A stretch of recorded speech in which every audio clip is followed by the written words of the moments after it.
All right, it says I am live after some technical difficulties. I was trying to use a so that I could actually share some videos or some screenshots of some articles that I saw in USA Today, and it wasn't working. I need to figure this out on my own time and all that kind of stuff. I wanted to do a video at 2 o'clock, which is a very weird time to do a video. I admit it's not lunchtime or anything like that, but I thought I needed to get in while there's still some opportunity to get in and talk about Game of Thrones.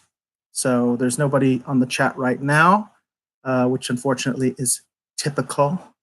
But I want to discuss the finale of Game of Thrones. I had a lot invested in this particular show, and I'm just going to go through my thoughts bit by bit through the episode. I have watched some other popular YouTubers who I admire and that I like and enjoy. But what is kind of interesting is I'm on the critical sort of disappointment end. I'll say that right off the bat, and I will say that I'm going to discuss some spoilers. But what's kind of strange when I'm watching some of these people that I really admire, quite frankly, I think they're quite good at what they do, entertaining. They don't really analyze the episode because they're so upset, I guess, because they're so dismissive. They don't really get into the episode itself and why they're angry.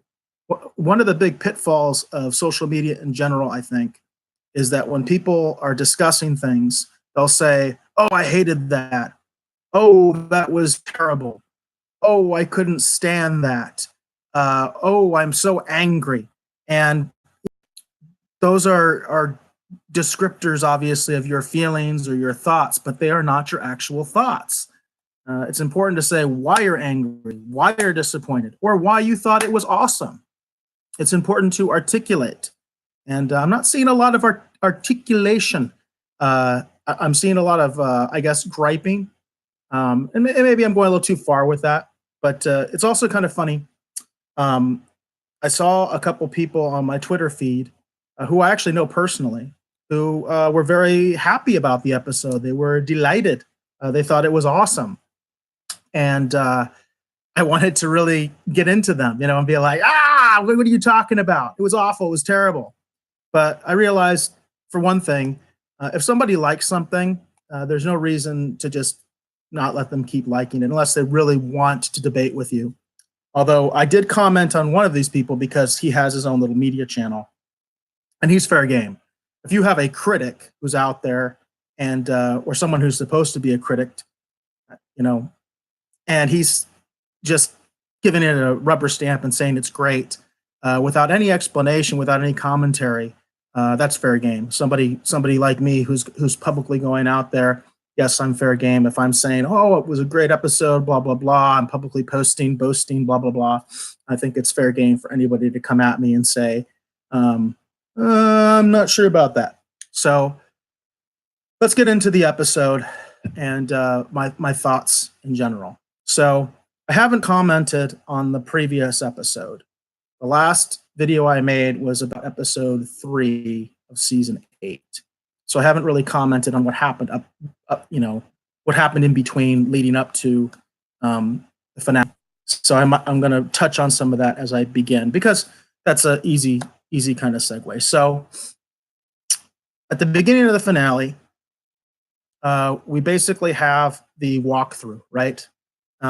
We have Arya, we have Tyrion, we have Jon, and we have Davos. And one of the things that I thought was kind of shows you immediately that you kind of see the inconsistency of the show, because Tyrion is initially walking with Davos and Jon, and they actually have an escort of Northmen. Okay, finally, the former King of the North, who is last we heard was the Warden of the North, because Dany actually refers to Jon as the Warden of the North in one of the previous episodes after he's renounced his crown. So he's considered the Lord of Winterfell officially at this point. And he actually has an escort with him. That's not to say that he didn't have men with him before. In the previous episode, he basically lost control of his men. which was kind of stupid. But it is what it is.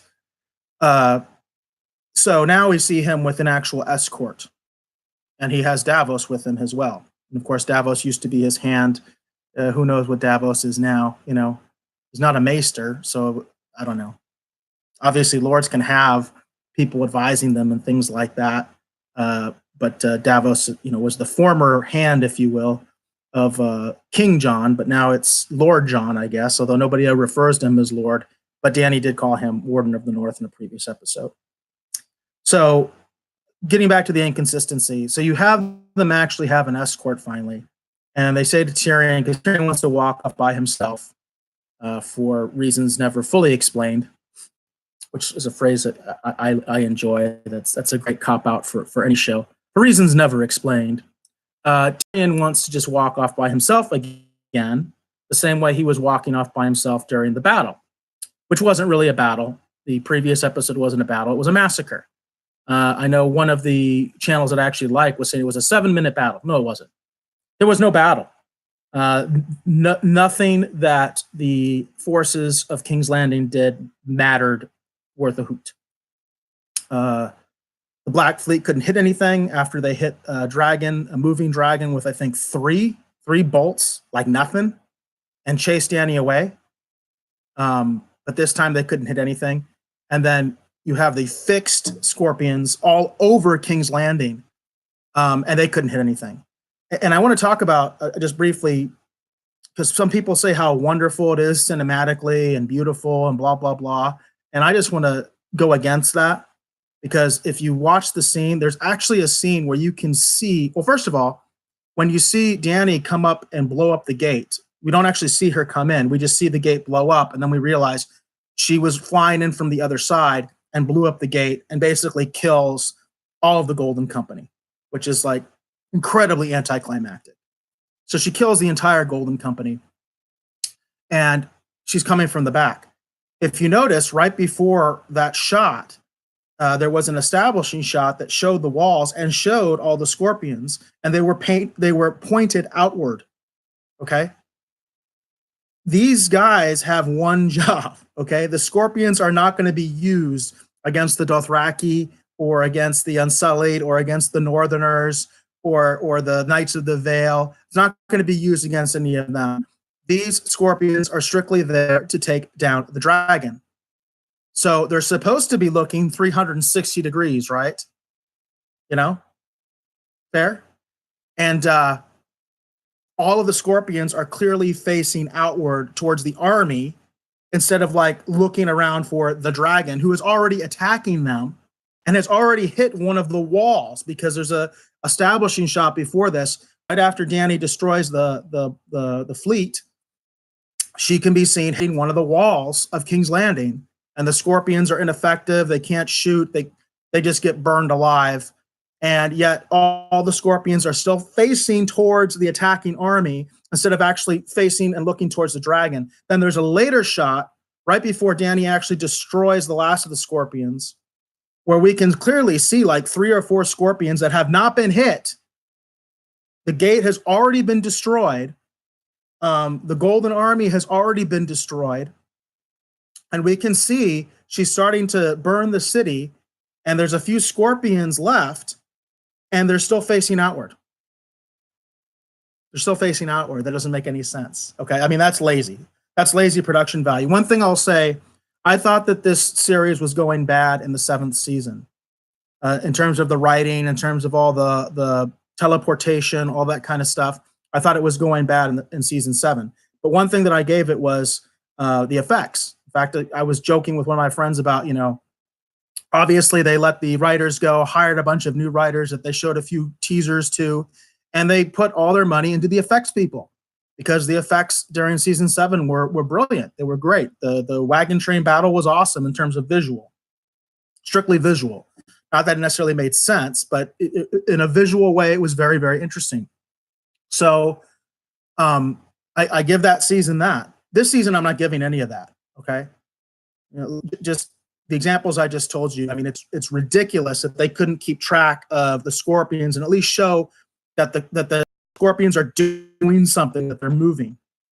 Clearly, they didn't have the CGI budget to make the scorpions actually move.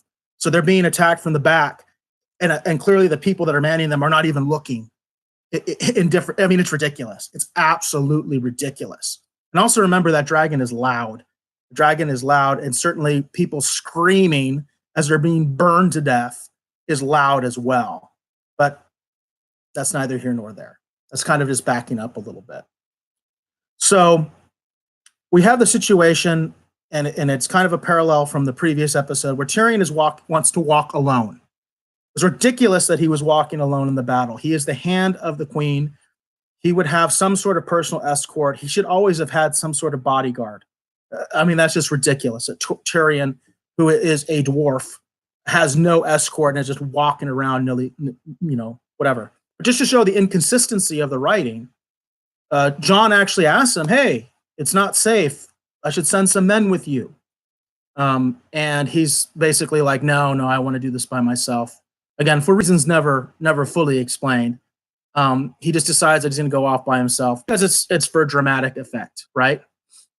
No practical reason is given why. But like I said, it just shows the inconsistency, because before he was walking around by himself. Nobody said anything. Nobody cared. That was actually during the quote unquote battle, which was just a massacre. But now suddenly Jon is concerned. You need an escort. And Tyrion is actively saying, no, I don't want one, which is stupid. Just stupid. I just want to say that. That's stupid. Doesn't make any sense. It doesn't make any sense at all. And I want to note that for all Tyrion knew, he could have found Jaime and Cersei or one or the other in distress. They could have still been alive. And actually going with that scene as it progressed, I did think for a minute, well, maybe one of them is alive. I mean, some of them might have thought that as well. Like maybe one of them is alive, which would have been neat.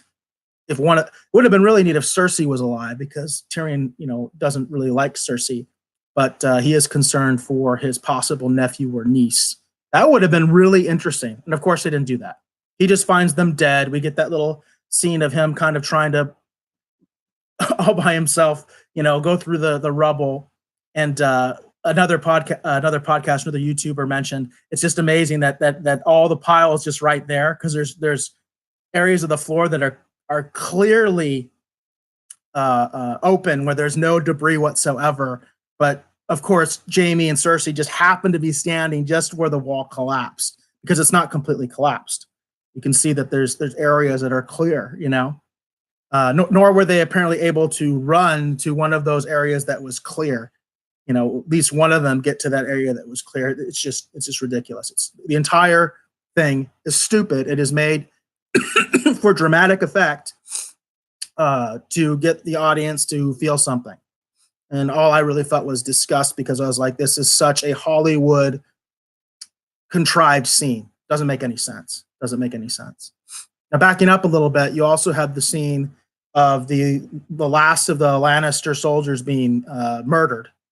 And they had a really cool potential scene there that could have just like right off the bat done something crazy and would have taken care of a problem later that was not dealt with very well, which was Grey Worm wants to kill these prisoners and Jon is saying no. And you actually have a standoff for a second where Jon actually does have escorts. He has bodyguards. Davos is with him. And the escorts actually stand their ground. They draw their swords and are ready to fight against the Unsullied. And that would have been really cool, because then we could have had a fight between Grey Worm and Jon. But instead, Jon just kind of, he grabs Grey Worm. So there's that tense moment. And then Davos diffuses it by basically saying, let's talk to the queen, which is so pathetic. It's like, Davos, really? I mean, this is the guy that was so upset about his princess being murdered by the Red Witch. But, you can clearly see that the same kind of thing is happening. And rather than intervening and standing with Jon and intervening and encouraging him to intervene and say, no, we're taking these guys with us. All right.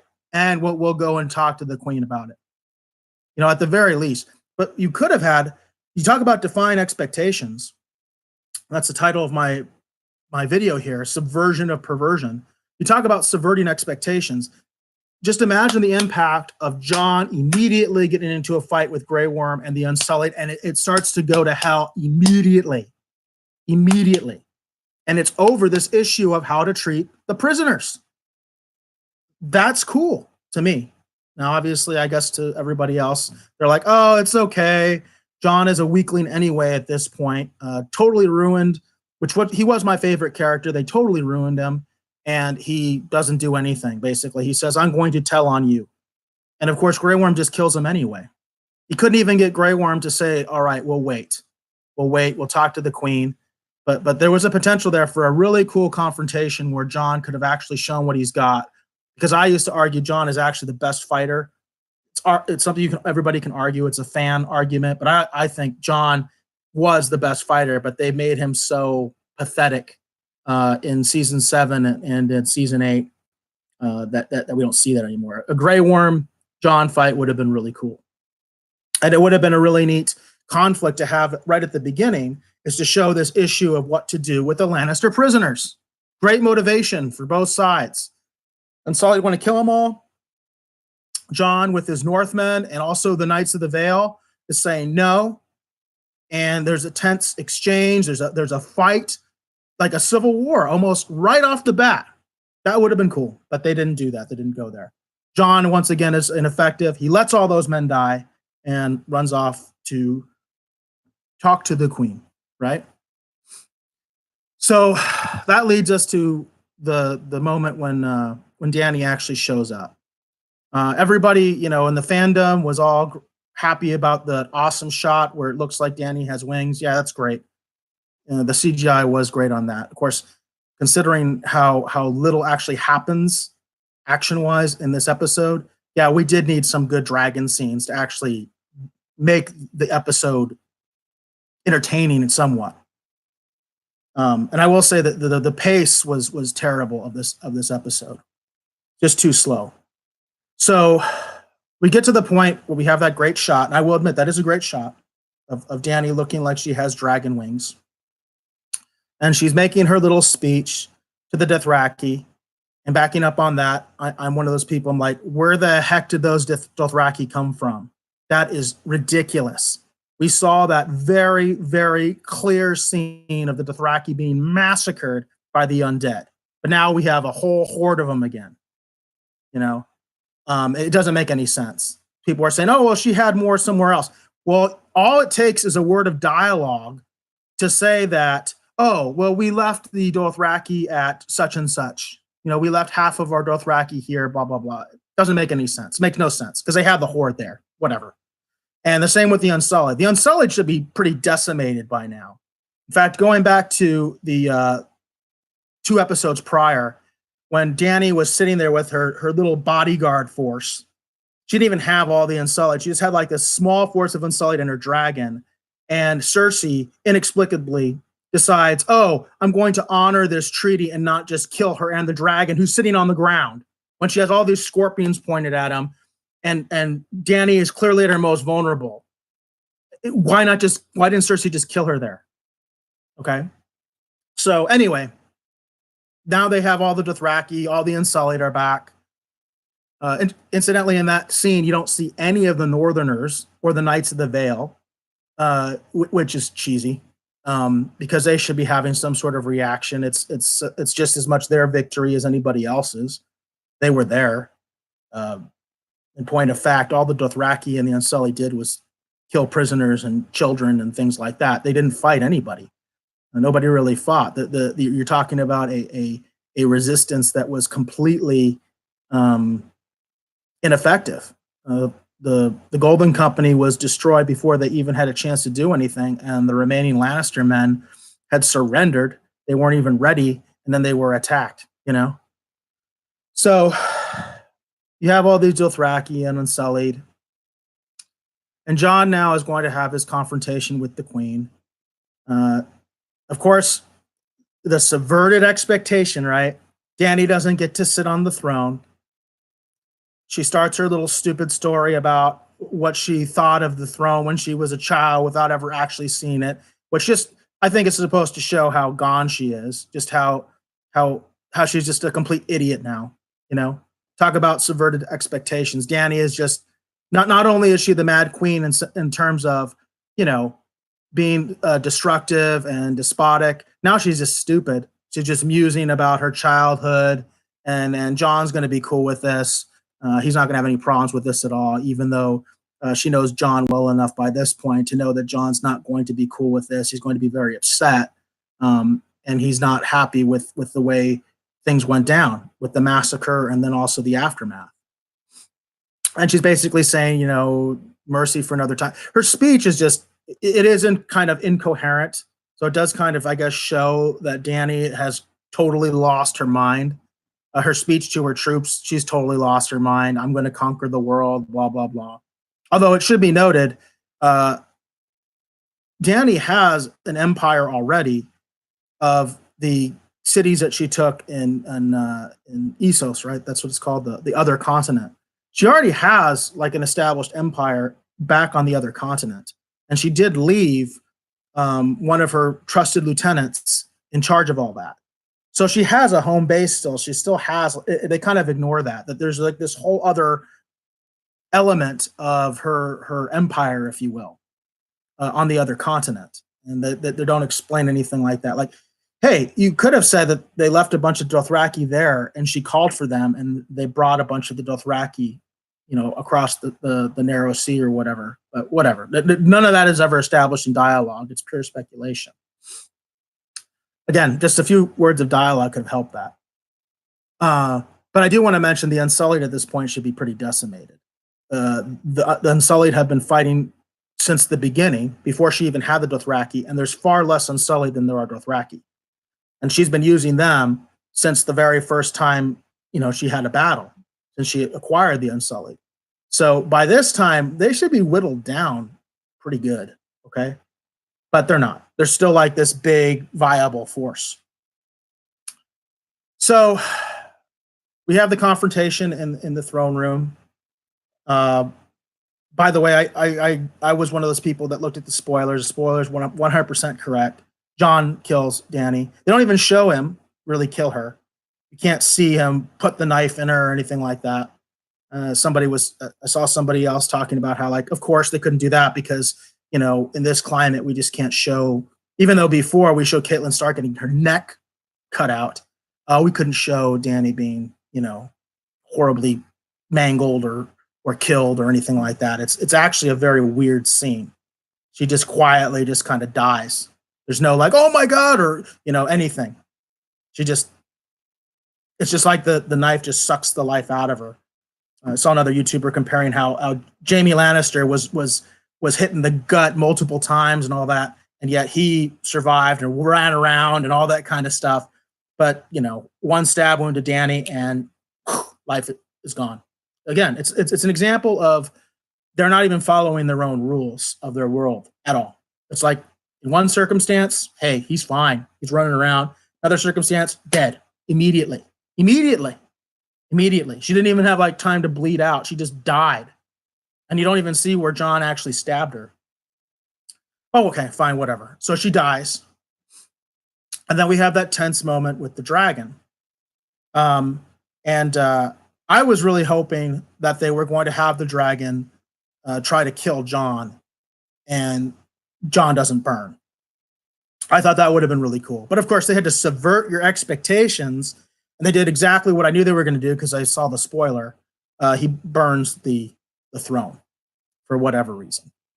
And I've seen some fan speculation where people are like, oh, the dragon knew it wasn't Jon that really killed Dany. It was that damn throne, that quest for the throne, that mad drive for power. Yeah, the dragon understood that. And I'm not saying the dragon's stupid or anything like that.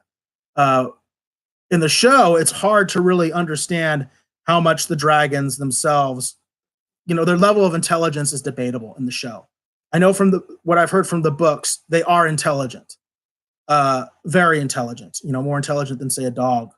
But the idea that the dragon, who didn't see what happened, is going to come up with that when the dragon has no context of what the throne even is ridiculous. I thought it was just stupid. That was another example of this subverting your expectations, and it's just perverting the story. It's just lazy. It's stupid. You know what I mean? It doesn't make any sense at all. But he burns the throne down. So ha ha ha, all you fans, nobody gets the throne because he burned it down. Great. So, oh, and I forgot about the scene of Jon visiting Tyrion in the prison, and Dany throwing her in prison, and that was just ridiculous and stupid as well. I mean, stupid, just stupid. It didn't make any sense. It didn't make any sense. Tyrion even calls her out and says, "Yeah, I freed my brother. You burned down the whole damn city." And Dany's just like, "You betrayed me." It's just to show that Dany's completely nuts, which was not established before. The way we got to Dany being nuts is ridiculous. There was no way. It was just like 1 minute she's okay, the next minute she's nuts. That's the way they did it. So I actually forgot about that scene. So Jon has killed Dany, and rather than have Grey Worm rush in there, or somebody rush in there, random Dothraki, somebody, random Northerner, somebody, which, by the way, again, we had Dany going to the throne room by herself. Does that make any freaking sense? At the very least, Grey Worm would be with her. I mean, realistically, she would have bodyguards with her. The idea that it's so Hollywood and so contrived and so stupid. Why would Dany just walk into the throne room where it's possible that there are still Lannisters hanging around, that they didn't establish that they had done a complete sweep or anything like that, which you can establish in dialogue. You could have just had a line where Grey Worm says, "My queen, the castle is secure."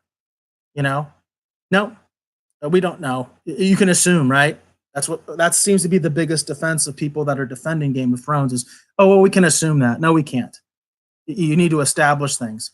And even if it is that way, you still don't know for sure. And she would have bodyguards. She would have people with her. Contrast that with the scene when Tywin rescues Cersei at the Battle of Blackwater. He comes in with like everybody, like he's got all these people with him when he goes into that throne room, and the throne room at that point was safe. You just think of the attention to detail, in previous seasons versus this season. Now Dany just nonchalantly walks into the throne room by herself. So it's stupid, but at the very least, you could have had somebody run in there and discover them, but we don't get to see that. They don't even show us how the discovery happened. And with Jon by himself, how does anyone know? I should have asked. With Jon by himself, and the dragon, for whatever reason, decides to take Dany's body to who knows where, and just fly off. Didn't try to kill Jon. Didn't go you could have had the dragon just go insane, by the way, because they make this contrived situation. You could have had the dragon go insane, and he starts killing Unsullied, Dothraki, everybody. And it would have been really cool, I think, as I said before, if he had tried to kill Jon and couldn't. And so he just goes and starts killing randomly, and then he leaves. That would have been cool. And it would have gotten rid of this contrived situation that they created. So we don't see how or why Jon was discovered. Jon could have ran away, because nobody's around. He could have just said, "Hey, the dragon killed her. The dragon just took her off." And the fact is, somebody would have been able to see the dragon flying away with a body in its claw. Okay, so it's just ridiculous. It's just stupid. So, but we don't even get to see how that plays out. We don't get to see how Jon was caught. Did he just, confess because Jon's, he's an idiot, and he goes up and he just says, "Hey, I killed the queen." Ridiculous. So instead, we're given this sort of stupid scene where we see Tyrion. We don't see anything about Jon at this point. We cut straight to Tyrion, and he's being led away to this council, this grand council of what, 10, 15 people, whatever it was. That's the Grand Council. It's pathetic, pathetic. I mean, just so phoned in. I mean, they're in this massive structure, right? That's the old dragon pit, and there's just like a handful of them, the head of each of the major kingdoms, right, and a few of their bannermen with them, I guess. Whatever, I don't know. It was so silly because each faction, if you will, was just so pathetically represented, and it's like these guys have a lot of lords, they have a lot of bannermen, they have a lot of people that are sort of their underlings, if you will, and you just have this handful sitting here in the tent, and it's just like, oh geez, oh geez. So we get the quote unquote payoff, where Tyrion decides to talk, even though everybody's telling him to shut up, right? And we find out through the dialogue that Jon has been imprisoned basically because of the Unsullied, which doesn't make any sense. If the Unsullied were really that pissed off about the whole situation, they just would have killed him. Who would have known that? That's the other thing is, on the one side, who would have known that Jon would have that Jon killed Dany? On the other side, who would have known if the Unsullied had killed Jon? You could easily attribute that to a Lannister, or just say what happened. We think he killed the queen, so we killed him. But no, just totally. Again, that's because they didn't want to show us how it went down, because it doesn't make any sense. There's no logical way to show how they ended up in that situation. You can't do it. So they didn't even try. They just said, oh, we captured him, but we want to kill him. Justice. But we're going to listen to you guys. Why would the Unsullied listen to those guys? Why would they listen to the lords of Westeros? Why would they care what they think at this point? There's nobody left. Tyrion was second in command, and he was already in prison. There's nobody left. And that's why it's so Hollywood. It's so stupid. Dany, and if it was any way realistic, Dany would have tons of other people under her within the ranks of the Unsullied. She'd have additional captains that helped her with strategy, blah, blah, blah. And Dothraki, who were promoted after the big massacre, after the Great War, the anticlimactic Great War. She would have her like council of war. She would have her own people. She would select people among the Dothraki and the Unsullied. It wouldn't just be Grey Worm, just because Grey Worm was the only original person left. He's not even original, right? Jorah was. But she would replace those positions. That's the point. She still has a ton of Dothraki and Unsullied. She would replace those positions. It's just so silly. The idea that she's just running around by herself. She has no one. There's no one left to take over. Doesn't make any sense, except Grey Worm. And Grey Worm's thing was, I'm going to capture Jon and then consult with the lords of Westeros to decide what to do with him. Come on. It's just so stupid. So stupid. It's so contrived and it's so stupid. And there's no reason. The only reason to put us in that situation is to give us this very contrived, ridiculous ending. And I'm setting up why it's so ridiculous. So, they offer the Unsullied like basically their own territory, and to incorporate them into the Seven Kingdoms. And they say no, because Grey Worm doesn't care, even though, I don't know. That doesn't make any sense either. It's just like he just wants to go back. It's not home, by the way. He's going to, we'll get to that point. It's just so stupid. So he's like, no, I don't want to do that. But Tyrion ends up using his silver tongue with some pretty weak dialogue that's executed very well. He gets us to the end point, which is Bronn will be king of the 6 kingdoms. Why? Because Sansa, in what is blatant fan service, will be queen of the North. Now, what is the purpose of Sansa being queen of the North if her brother, her legitimate brother, is now king of the 7 kingdoms? Why would the Northern Lords have any issue with a Northern Lord becoming the king of the 7 kingdoms? What possible reason would there be that the North needs to be independent under Sansa, even though a Stark is now on the throne. Think about that. That is completely illogical. It is ridiculous. It's stupid. It doesn't make any sense. The only reason to do that is fan service because of the expectations. They didn't want to fully subvert your expectations because there's been so much hype about these strong female characters in Game of Thrones.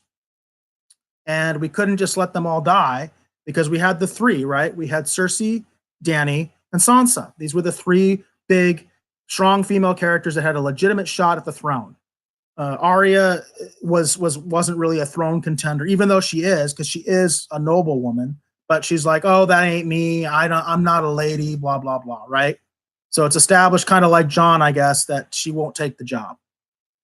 So, which is stupid. Also, her where she gets to is ridiculous and stupid as well. But so, I just want to point out that there's no reason for Sansa to be Queen of the North other than to actually pervert the expectation, because there was an expectation, hey, one of these women is going to probably be on the throne. Girl power, whatever, however you look at it.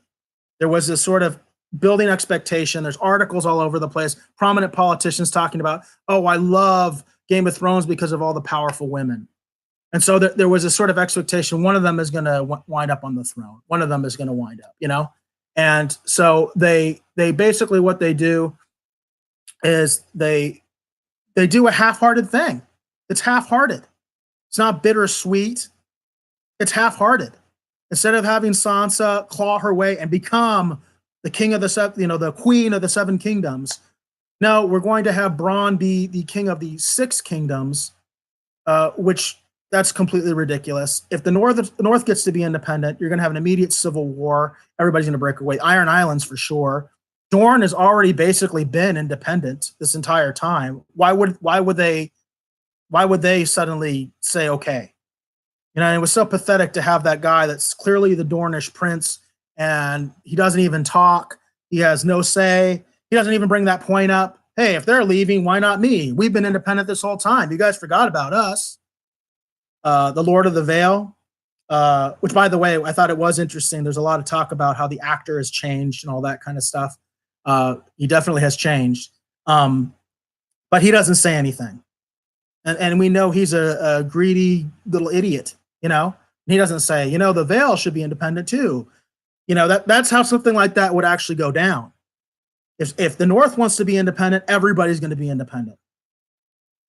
It's not going to work unless they all agree on the king. Because, you know, Sansa didn't vote. You notice Sansa didn't even vote because she's saying, I want to be independent. So I'm not even going to vote for my own brother. My own brother, I'm not going to vote for him.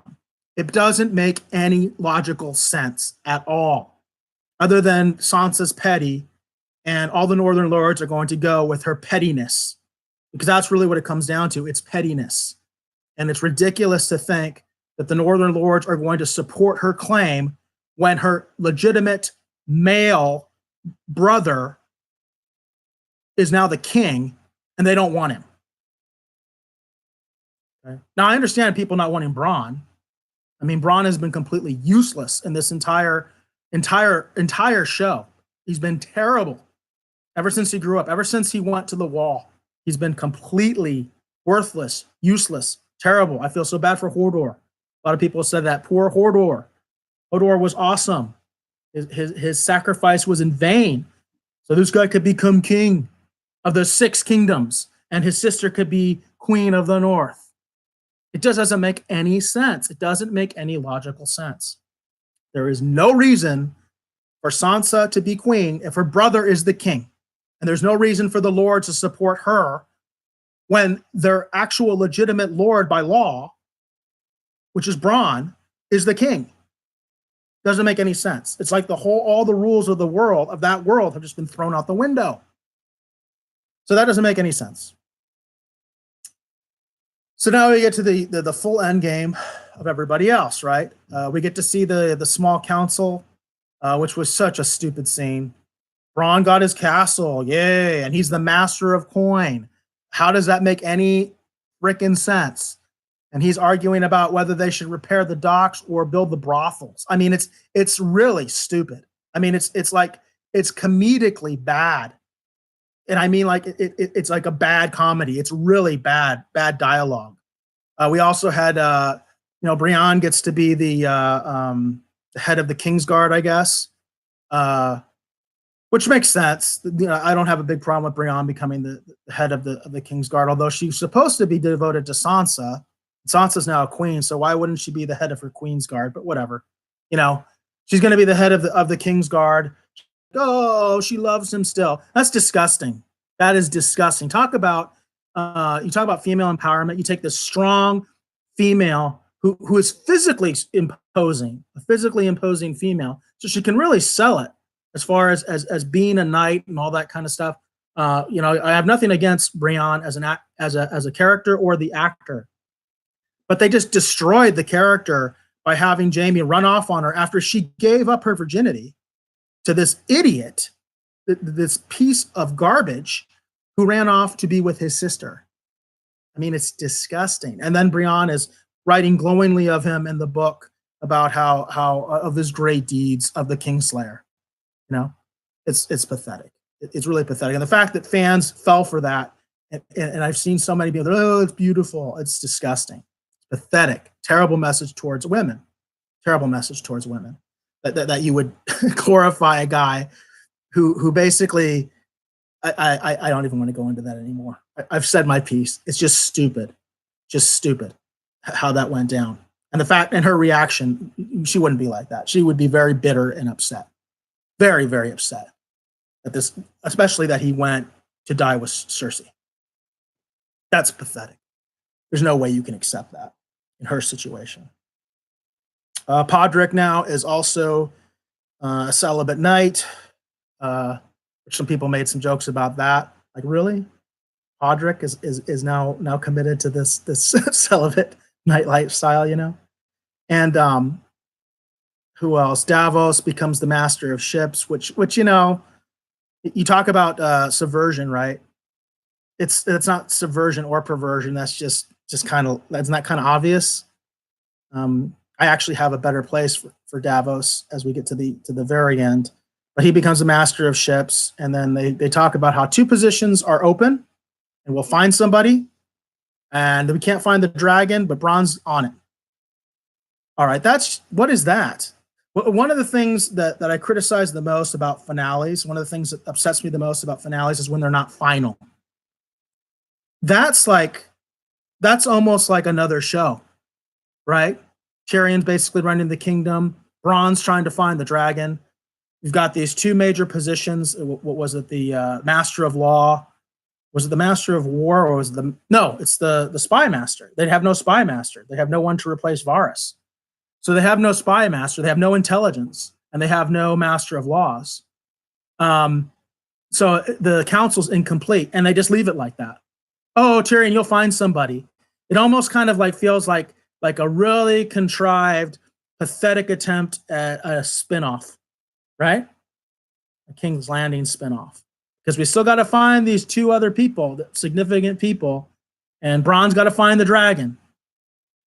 And it's just, what? All right, it's over. We're not getting anybody else on the council, and they're not finding the dragon. It just seemed like so spin-offy, open-ended, stupid. Because a finale should be final.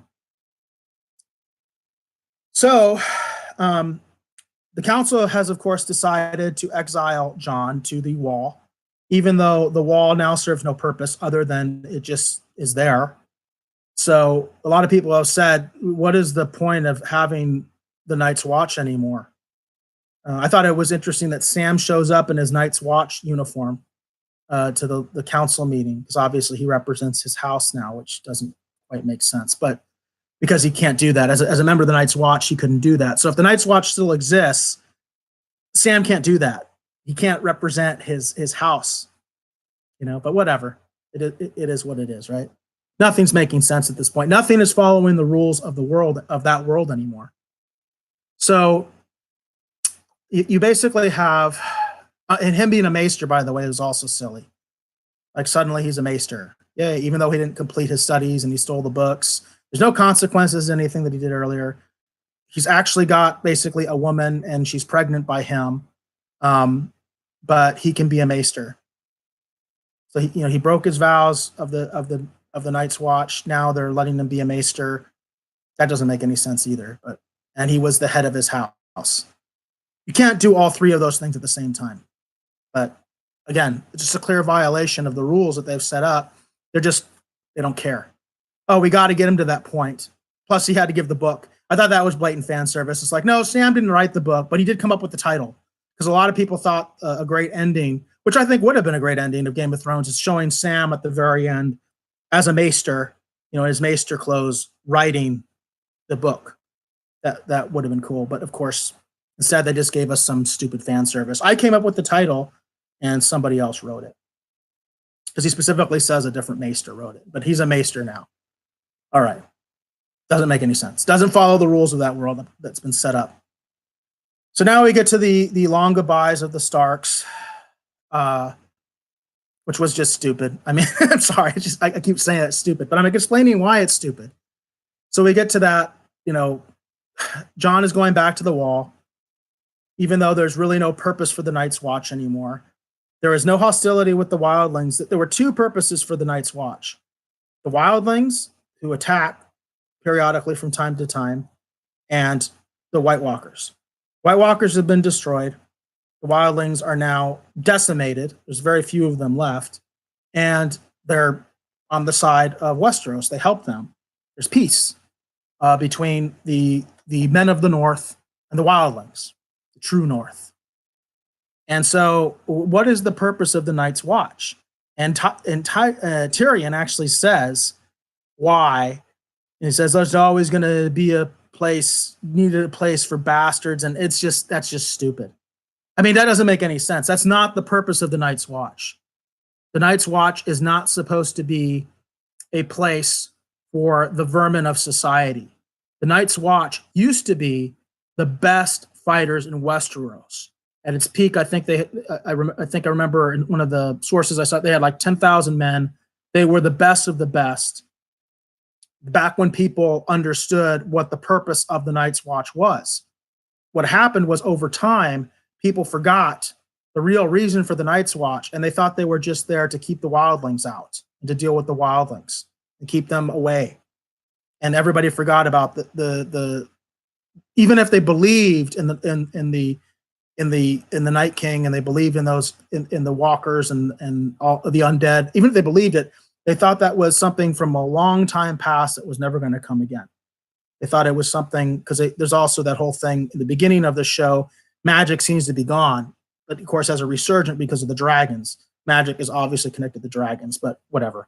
They probably threw that rule out too. So the whole point is that's not what the Night's Watch is for. Okay, it's not some sort of social welfare thing to put the people with no homes and stuff like that. The Night's Watch was supposed to be the best of the best. It just got degraded because people forgot the purpose of it. And also because all of these petty lords were always fighting each other and not thinking about the big threat from the undead, They just sort of forgot about that, which should have been their demise. Again, I'll go right back to it. This is what should have whittled down all the main characters, was the actual external threat. To show how petty and stupid their little squabbling was. But no, we had to do that in reverse. We got rid of the actual real threat, and then Dany just massacred Cersei's people. It's so anticlimactic. So now we're sending Jon to the Wall. His family is allowing this. His brother's the king, which means he could have pardoned him. But the Unsullied, what will we do with the Unsullied? The Unsullied leave. We actually see the Unsullied leave. They're going to, is it Melisandre? I always mess up her name. They're going to her island, which is that so sweet? Why are they going to her island when she's not there? To do what? To liberate it, I guess. I don't know. It's stupid. There's no reason for Grey Worm to leave, especially when he wants to make sure there's justice for Jon Snow. If anything, with this very contrived ending, why wouldn't Grey Worm stay just to make sure that Jon suffers? Just to make sure that Jon actually commits to his sentence, which is, again, stupid. What do you even need the Night's Watch for at this point? It doesn't make any sense. But his family is fine with it. They, I think Arya says something like, "Oh, we wanted you set free, but we just let them do what they want, even though your brother is now the king. That doesn't matter." Again, they're not following the rules of the darn story. And even within the story as it's presented, the Unsullied leave. Once the Unsullied leave, they can just pardon Jon Snow and say, "Hey, you're fine. We'll make you the master of war or the master of law." You know what I mean? Something like that. Or make you the king. I don't know. Anything but what they did. What they did was stupid. Because it doesn't make any sense. The reason it's dumb is because it doesn't make any sense. How we get here is important, and how we're getting here, it doesn't make any sense. So, and then we decide, or the writers decide, that Arya is going to take that very obscure line that she had in a previous season where she said, "Oh, if I could go anywhere, I'd go west of Westeros." All right. I thought about this, and this is the best way I can explain this. When Arya was a child in the beginning and her father was killed, she made a list of all the people that she wanted to kill to avenge her father, all the people that she felt were responsible for his betrayal and his murder, and these were the people she was going to kill. And she goes on this huge journey to become an assassin so she can kill all these people. Although it turns out, expectations subverted, she hardly killed anybody that was on her list. Instead, she ends up killing the Night King, even though she had nothing to do with the Night King. Whatever. She did train to become an assassin, and she had this power with the masks, with the human masks. And of course, she didn't use her power once this season. Once. Not once did she use the faceless men power that she stole. Somebody mentioned that too. She stole that. And there was no repercussion for her taking it. But here's the big thing that I have. She went through this very long journey to become an assassin because that's what she wanted to do. She wanted to kill the people on her list. That was the reason that she went through all that. Didn't quite go the way that she expected or we expected, but still, she's a trained assassin. That's what she's been doing. What she hasn't been doing is she has not been studying how to be a navigator or how to build a ship or maintain a ship or anything involved with anything involved with being a sailor. Nothing. Zero.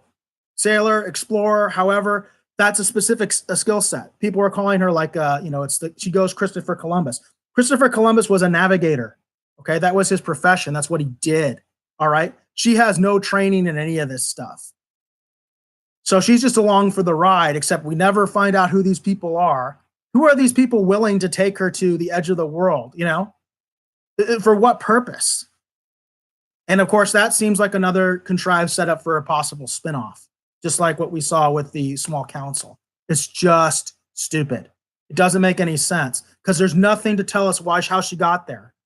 One little thing that I would have done to try to fix that, if they wanted to rush it as they did, have Davos say, there's really no place for me now. I've always thought, what it would be like to go back to the sea or something like that. Like they could have had a thing with her with Davos, who actually knows something about this stuff because he is a seafaring man. He is a sailor. He's a smuggler, but he's a sailor. And instead of having him be the master of ships, which is really obvious, it's a really obvious, nice place to put him. Although I always thought a great twist, Davos actually gets the throne. I always thought that would have been neat. The Onion Knight is my idea was that basically he's the last person standing. He's the last nobleman standing because he is a knight. That was stupid too. I want to back up there in the council when he said, "Oh, do I have a vote?" And another YouTuber was like, "Why are you here if you're not sure if you have a vote?" But he is a knight, so there is that.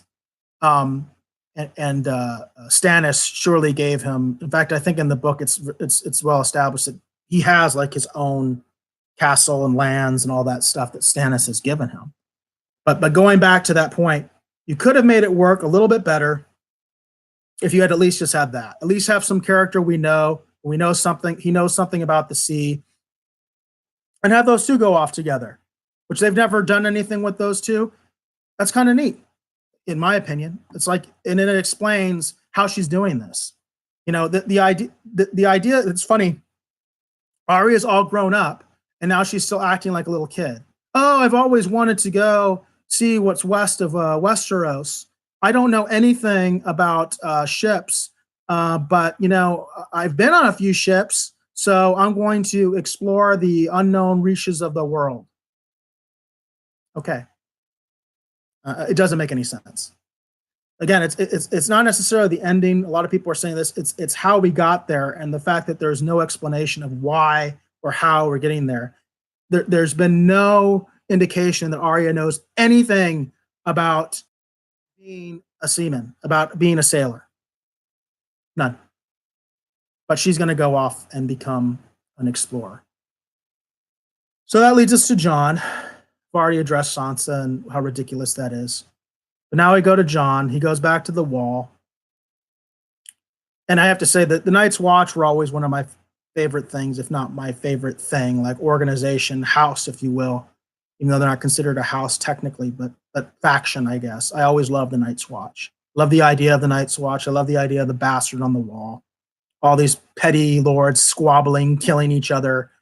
And these poor guys are actually facing the undead, facing a huge external threat, and with no support at all.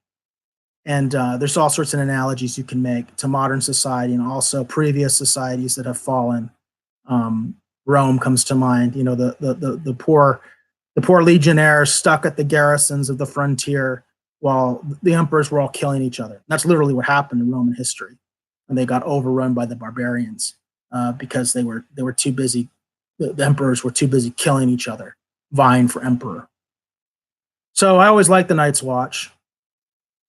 And so in that respect, it's kind of quote unquote poetic to have him go back, but there's no reason for him to go back. Now, even if you at least had some indication that maybe there's still some Nightwalkers out there, then there's a reason to go back. Although remember, there's a big old hole in the wall now too. But still, the wall is still huge. The place where it was broken was right by the sea. That was not Castle Black. The place where they broke the wall was actually the place that goes up to the ocean anyway. So there's still a huge section of the wall that's still standing there.